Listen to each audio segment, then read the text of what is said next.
সিরাজগঞ্জ শহরের ২ নং খলিফাপট্টি রোডস্থ বড়পুলের পশ্চিম পাশে মনিরুজ্জামান নূরে এলাহীর নিজ বাড়ি। তার ছোটবেলা থেকেই পুরনো জিনিস সংগ্রহ করার অভ্যাস ছিল, তাই মানুষের বাড়িতে থাকা পুরনো জিনিস নিয়ে এসে সংগ্রহ করতেন তিনি। পত্রমিতালির মাধ্যমে বিশ্বের সকল দেশের ডাকটিকিট ও বিভিন্ন কয়েন সংগ্রহ করেছেন। মনিরুজ্জামান নূরে এলাহী বলেন, ছোটবেলায় ঢাকার মিউজিয়ামে বিভিন্ন জিনিস সংগ্রহ দেখেই তার এ বিলুপ্ত হওয়া জিনিস সংগ্রহের নেশা জাগে। সেই থেকে পুরাতন ও নতুন জিনিস সংগ্রহ করে রাখতে শুরু করেন।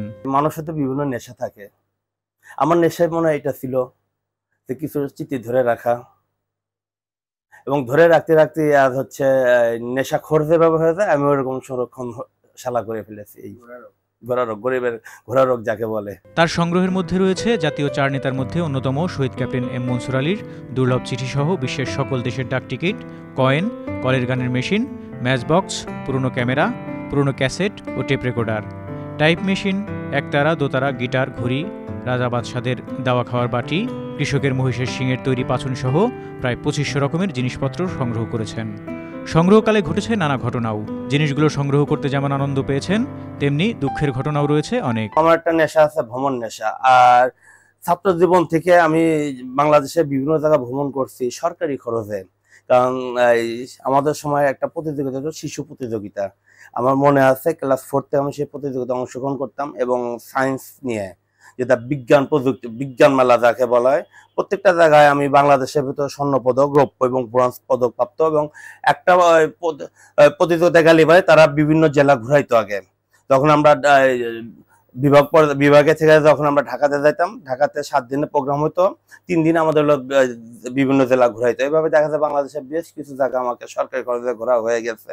এবং আমি তখন থেকে যখন যে জায়গায় যেতাম, যে জেলাতে যেতাম, ওই জেলায় কি আছে যদি একান্ত কিছু না আনতে পারি, ওই জেলার 1 মুঠ মাটি নিয়ে আসতাম, 1 মুঠ ধান নিয়ে আসতাম। তিনি আরও জানান, সরকারি বা বেসরকারি সহযোগিতা পেলে একটি গ্যালারি তৈরি করবেন, যাতে নতুন প্রজন্ম জিনিসগুলো সম্পর্কে জানতে পারে। ভবিষ্যতের উদ্দেশ্য হচ্ছে স্কুল কলেজের ছাত্রদের জন্য, স্টুডেন্টের জন্য, যাতে বাংলাদেশের ঐতিহ্যটা একটা প্ল্যাটফর্মে এসে দেখতে পারে, এই ধরনের একটা গ্যালারি তৈরি করে দেওয়া। তারা আসবে, দেখবে, এবং যদি কোনো কিছু না যদি রিসার্চ করতে চাই, রিসার্চ করবে, গবেষণা কেন্দ্র করে দিতে চাই। তার জন্য একটা গ্যালারি অর্থনৈতিকও প্রয়োজন আছে, জায়গারও প্রয়োজন আছে। যদি আমাকে সরকার থেকে কিংবা কোনো অর্থশীল দাতা যদি কোনো হেল্প করতে চায়, সেটা আমার জন্য মঙ্গল হবে, এবং আমি আমার কাজকে আরো এগিয়ে নিয়ে যেতে পারবো। এছাড়াও অসুস্থ বন্যপ্রাণী উদ্ধার করে চিকিৎসা দিয়ে সুস্থ করে অবমুক্ত করেন তিনি। মনিরুজ্জামান নূরে এলাহীর শিকড় নামে একটি সংগঠন রয়েছে, যার মাধ্যমে করোনাকালীন সহ সকল সময় সেবামূলক কাজ করে যাচ্ছেন। বিভিন্ন অসুস্থ মানুষকে ৯৮ বার নিজ শরীর থেকে রক্ত দিয়েও সহযোগিতা করেছেন তিনি। তার ইচ্ছে ১০০ বার রক্ত দিয়ে রক্তদানের ইতি টানবেন। আমি যে কয়েকদিনই বাঁচবো, মানুষের মাঝে যেন বেঁচে থাকতে পারি, মানুষের সাথে চলে বাঁচতে পারি। আমার একটা সংগঠন আছে শেকড়, তার সামান্য কিছু কাজ করে, যেটা প্রধান কাজ করে হলো বন্যপ্রাণী নিয়ে। কোথাও যদি কোনো বন্যপ্রাণী অসুস্থ হয়ে যায়, আটকে যায়, তখন আমাকে শুধু একটা কল করলেই তাকে উদ্ধার করে চিকিৎসা করে তাকে তার নিজ পরিবেশে তাকে হস্তান্তর করে দায়িত্ব আমার।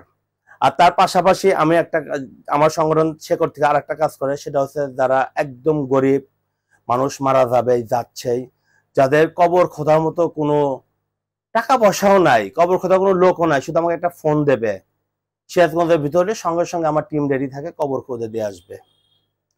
আর আমার শরীরে যেটুকু রক্ত আছে, আমি বেঁচে থাকা অবস্থায় যার যখন যেভাবে লাগবে, আমার শরীর সুস্থ থাকলে পরে আমি সেটা দিয়ে যাব।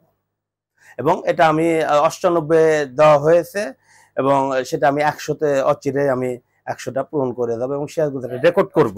সবার কাছে দোয়া চাই যে ১০০টা যাতে আমি করতে পারি, এবং আমার ছেলের কাছে আবদার থাকবে যাতে বাবার রেকর্ডটা যেন নিজে ভাঙতে পারে। স্বপ্ন বাস্তবায়নে সরকার ও বেসরকারি সংস্থা এগিয়ে আসবেন, এমনটাই প্রত্যাশা করছেন মনিরুজ্জামান নূরে এলাহী। ফারুক শিমুল, আনন্দ টিভি।